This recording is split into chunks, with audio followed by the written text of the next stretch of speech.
I'm Henry Jefferson Morco. I'm a fourth year student, a senior from Chang College. Okay. Violence against women. First of all, we have to ask, why against women? Why not against men? Why not against children? Why not violence in general? Well, when you think about it, the facts show that the extent of violence against women are much more than that of violence, say, by women against men. For example, a 2004 report showed that in South Africa, every 6 hours, a woman is killed by her intimate partner. Another report showed that in Brazil, every 15 seconds, a woman is assaulted. This in a world that claims to be civilized. So we can see that there's really an issue here that needs to be addressed by itself. So now comes the question, why boys and men to be engaged in the fight against violence against women? Well, I think there are three basic reasons. The first is boys and men are the primary perpetrators of this violence. So when I think about it, it's just right. When you're part of the problem, you have to be part of the solution. Second, we have to admit that many men hold very powerful and influential positions in politics, law, and decision making. So they represent a very large untapped potential. For example, many world leaders are men. So if we can just tap this potential to make changes, it would make ripples, it would make waves. It would be such a waste if we do not mobilize these men for the sake that they are men.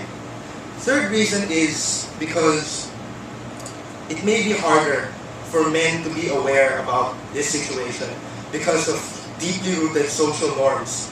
In some cultures, it's legitimized the fact that women are brutalized. So sometimes men don't see anything wrong, but sometimes all they need is a little push in the right direction, and they'll figure out that something has been wrong since the beginning. And as they say, Barry Manilow said, just one voice and everyone will sing. So those are three reasons. First of all, primary perpetrators. Second, influential positions. And third, what's that? Deeply rooted cultural norms. So, as we can see, for example, in the early feminist movements, none of these movements were successful without the cooperation of like-minded men.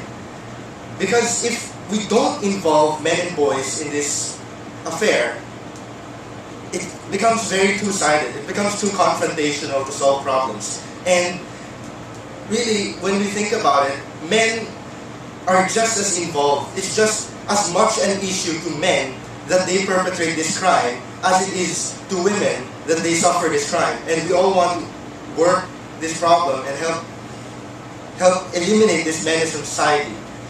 I'd like to close by quoting Edmund Burke. He said, "All that is necessary for the triumph of evil is for good men to do nothing." Well, there are a lot of good men out there who oppose this menace, and it's time that they stop doing nothing. It's not enough to not commit violence against women. We have to actively go out there, speak out against it, condemn it, and show how much a problem it is. So, here it is. Are we going to do nothing, or are we going to do something? Thank you.